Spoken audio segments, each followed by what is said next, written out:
اعوذ باللہ من الشیطان الرجیم بسم اللہ الرحمن الرحیم۔ عمر ابن سعد 3 محرم کو کربلا کی سرزمین پر پہنچ چکا تھا۔ عمر ابن سعد نے کسی کو امام کی خدمت میں بھیج کر یہ پیغام دیا کہ میں چاہتا ہوں کہ آپ سے رات کی تنہائی میں دریائے فرات کے کنارے ملاقات کروں۔ امام حسین علیہ السلام رات کی تاریکی میں اپنے 2 اصحاب لیے دریائے فرات کے کنارے جا پہنچے۔ عمر ابن سعد نے کہا کہ آپ کیسے اس طرف تشریف لائے ہیں؟ امام حسین علیہ السلام نے فرمایا، اس شہر کوفہ کے لوگوں کے خطوط نے مجھے اپنے وطن اور حرم سے دور کیا ہے۔ انہوں نے اس قدر خطوط لکھے کہ میرا مکہ میں رہنا مشکل ہو گیا، لہٰذا پہلے میں نے اپنے چچا مسلم بن عقیل کو بھیجا، پھر میں خود ان کے شہر میں چلا آیا ہوں، اور تمہیں معلوم ہی ہے کہ کوفیوں نے مسلم کے ساتھ کیا سلوک کیا۔ عمر ابن سعد نے کہا کہ آپ نے کوفیوں کی بات پر اعتماد کیوں کیا؟ آپ کے باپ اور بھائی سے انہوں نے جو کچھ کیا کیا وہ آپ کو معلوم نہیں تھا؟ امام حسین علیہ السلام نے فرمایا، تم نے کہا تو ٹھیک ہے، لیکن جو شخص راہ خدا میں دھوکہ اور فریب کرے، ہم جانتے اور سمجھتے ہوئے راہ خدا میں ہر آنے والی مصیبت کو خدا کے لیے برداشت کرتے ہیں۔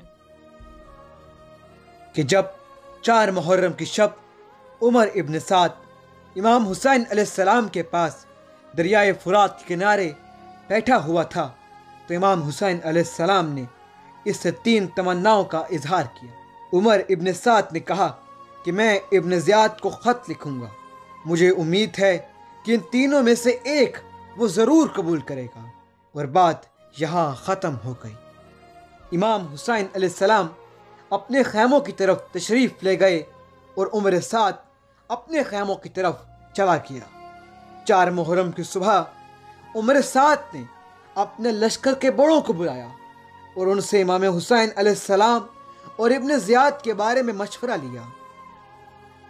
ابھی تمام لشکر کے بڑوں میں باتیں ہو رہی تھی اور عمر سعد امام حسین علیہ السلام کے بے قصور ہونے کی بات کر رہا تھا کہ اچانک اسی وقت کوفہ سے ابن زیاد کا قاصد آ پہنچا اور عمر سعد کے لیے خط کا جواب لایا، اور جو ہی ابن سعد نے ابن زیاد کا خط پڑھا تو وہ بہت پریشان ہو گیا اور اپنی گفتگو جو لشکر کے بڑوں سے کر رہا تھا اس میں شرمندہ ہونے لگا اور خاموش ہو کر سوچنے لگا کہ فرزند رسول کسی صورت میں بھی پسر مرجانہ کی اطاعت نہ کریں گے، اور میں فرزند رسول سے لڑنا بھی نہیں چاہتا، اور دوسری طرف حکومت رے ہے جس کو میں چھوڑنا بھی نہیں چاہتا۔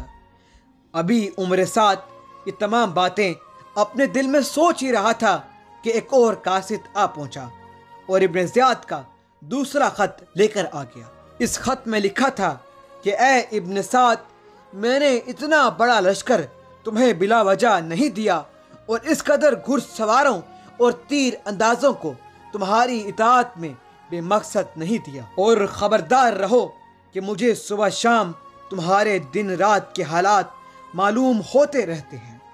خط میں یہ بھی لکھا تھا، حسین ابن علی پر حالات کو تنگ کر دو تاکہ وہ جنگ کریں یا یزید کی بیعت کر لیں، ان کو مہلت نہیں دینا، اور حسین پر تنگی کرنے کا مطلب یہ ہے کہ اس کا پانی بند کر دو تاکہ اس کو تکلیف ہو اور وہ بیعت کر لے یا جنگ کر لے۔